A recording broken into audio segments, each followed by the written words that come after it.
Hi everyone, it's Janis here with another episode to help you build better daily structure and be in control of your life. Despite the fact that many people still have negative attitude against money, it is still one of the most important resources in the world. And while it is true that you can't buy happiness, having money can put you in a position where you have more choices and flexibility in your life. Average and poor people often have negative attitude towards money and people who have done everything to make money. They think that wealthy people are buying things to show off. Look, he bought a new car, again. Why does he need a watch for $10,000? And so on.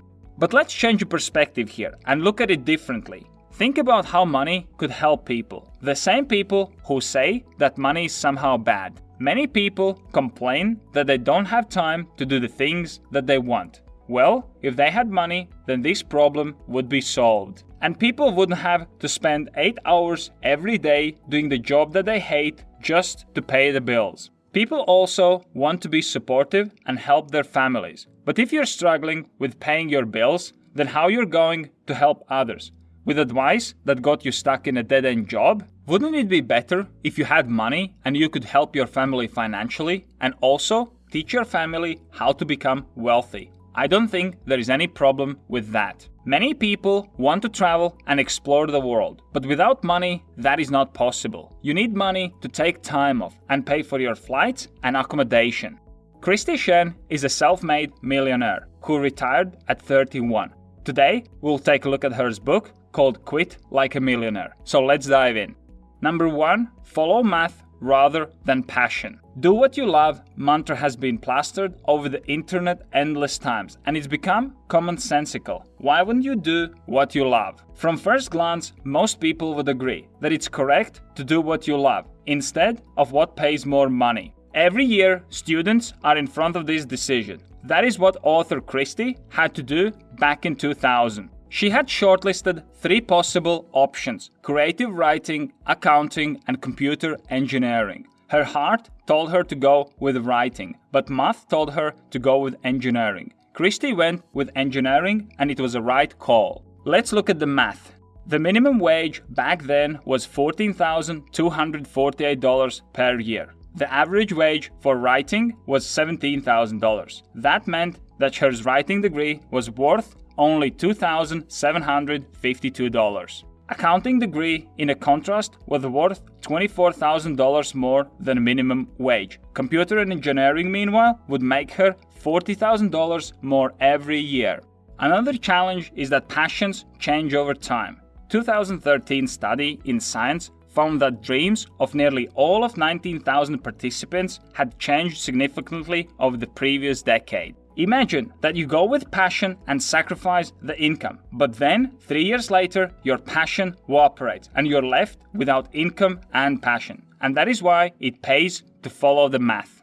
Just ask Kristy. Today, she's a professional writer. The reason she got there is simple. Her well-paid engineering job meant that she was not relying on writing to pay her bills. Money provided her with a foundation that eventually allowed her to pursue her real dream of writing.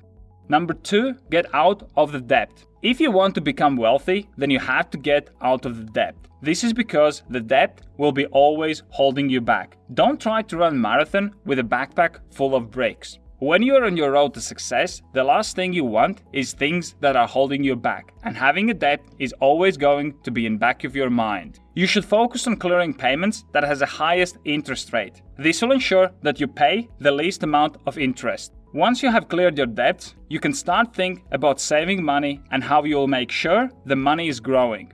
Number 3, spend money on experiences rather than stuff. What does drugs has to do with shopping? It turns out quite a lot. Understanding that connection holds the key for getting most out of the money that you decide to spend on luxuries. Using drugs and making a purchase triggers pleasure chemical dopamine that surges through your brain, giving you a feeling of satisfaction and pleasure. What is interesting is that you can also get the same feeling when you know that something good is going to happen, sort of level of expectancy. What brain also does is it increases the level of expectancy over the time, meaning that you will always need more to get same satisfaction level. That is why it is said that you can't buy happiness. So when you spend money, you should focus on experiences rather than stuff, because your experiences will outlast the stuff that you have. Number 4, buying a property is not always a good idea. People who save often don't borrow money, but with one big exception: mortgage. It might seem like a safe investment, but that is not true. There is a lot of cost involved when buying and selling a property, and you might be lucky if you just break even after the sale. Also, there are some additional problems when you buy property. First, you are stuck in an address and your decision making is limited. When you rent, you're more flexible and you can move to different location very quickly if you get a better paying job. Also, ownership feeling of the property makes you want to buy more stuff for the house. For sure, you would want to have a nice furniture, but that again might keep you stuck. Number 5, save money to retire early. If you earn 1 million a year and you also spend 1 million a year, you basically are dependent on your job. So in reality, it doesn't matter how much you earn, but rather how much you save. You shouldn't focus on saving a certain amount of money, but rather a percentage. Most people think that there is no point of saving if they can't save $500 or $1,000 each month, but that is wrong. You should be saving, let's say, 20% of your income, no matter what it is. If you're making $20,000 a year, then save $4,000. Then, when you will be making $100,000 a year, you'll be able to save $20,000. Number 6, index investing. Once you're saving your money, it's time to make it grow. There are multiple options where you can keep your savings, but index investing has proven as one of the most stable and profitable solutions, giving you on average 6 to 7% return every year. Index investing is a passive strategy that attempts to generate similar returns as a broad market index. Index investing is an effective strategy to manage risk and gain consistent returns. So instead of risking your savings with the hope that you will pick the winner stock with huge returns, it's probably wiser to go with index investing. Number 7, geographical arbitrage. And the last strategy that you can use to speed up your early retirement is to use geographical arbitrage. Geographical arbitrage means taking advantage of the difference in prices between various locations. You earn money in strong economy like US or Scandinavia and spend it in weaker economy like Thailand. Especially if you have skills like digital marketing, web development, etc., you can work from anywhere in the world. So you can live in Thailand or similar countries and do the client work for the clients in Europe and America. This will keep your income high while expenses low, and you will be on your way of early retirement.